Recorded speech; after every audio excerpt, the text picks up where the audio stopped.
Welcome to this presentation on the recent mandatory changes in evaluation. In order to be efficient, the duration of each slide is quite fast. Please feel free to pause the clip at any time when needed.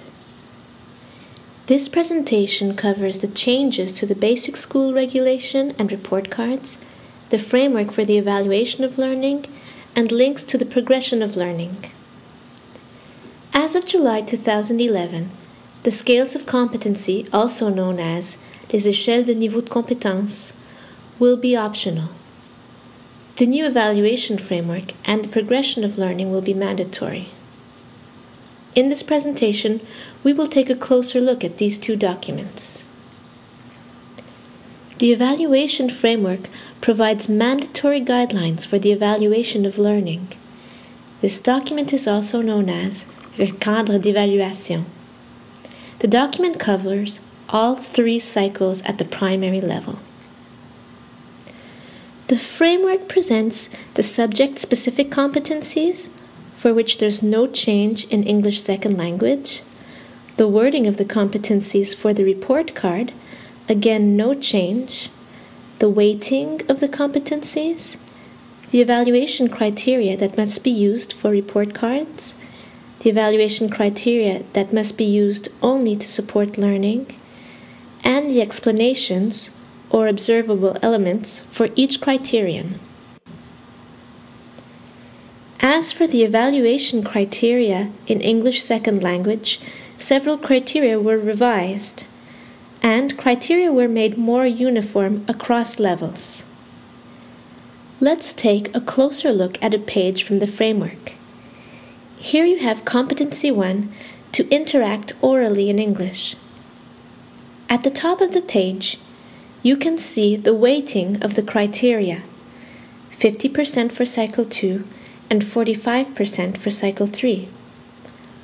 On the right side of the page, you can read the revised criteria, and on the left, new criteria which sends us to the knowledge.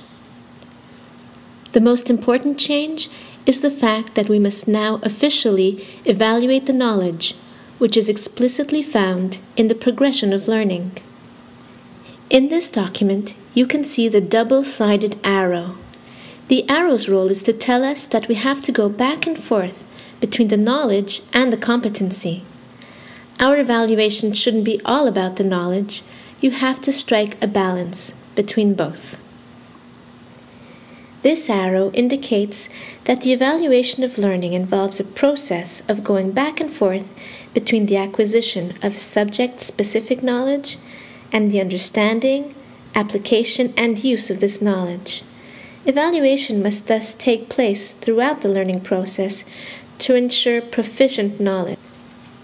At one end, there's knowledge-based evaluation, such as a vocabulary quiz related to adjectives. And at the other end, you have competency-based evaluation.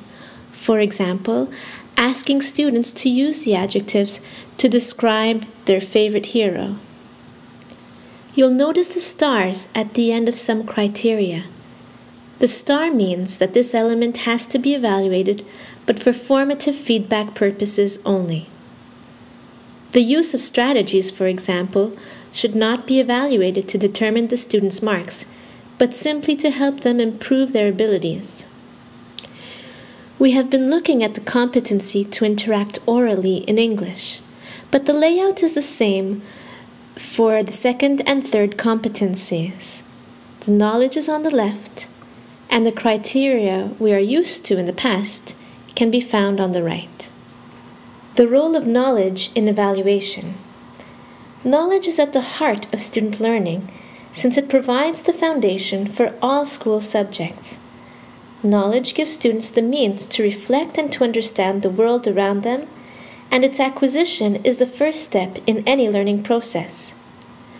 Through the knowledge they acquire, and through the connections they are able to make among different items of knowledge, students can develop an understanding of simple and complex concepts. Knowledge must therefore be acquired, understood, applied, and used thoroughly.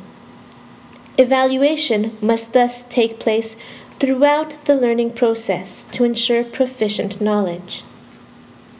In this comparison between the program and the framework, you'll notice in the slide that we remain very close to the program. Once again, this time for cycles 2 and 3. The framework offers clear explanations to define the evaluation criteria. We have just seen in the framework that we must evaluate the knowledge. This knowledge is detailed in the progression of learning. It is divided into 5 parts: contextual language and functional language, strategies, language conventions, text components, and cultural elements and cultural products.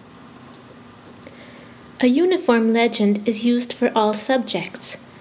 This legend employs 3 symbols: an arrow, a star, and a shaded box. What is expected from the student is described as follows. The arrow indicates that students start to construct their knowledge with teacher guidance. The star shows that students apply the knowledge by the end of the school year. And the shaded box demonstrates that students can reinvest this knowledge. Here is an example of the layout from the progression of learning. On the left side of the page, you will notice you have information regarding Cycle 1, and on the right, we continue with Cycle 2 and Cycle 3. This is the end of this quick overview of the changes in evaluation for 2011. I hope this information was clear for you, and if you should have any questions, please do not hesitate to contact me.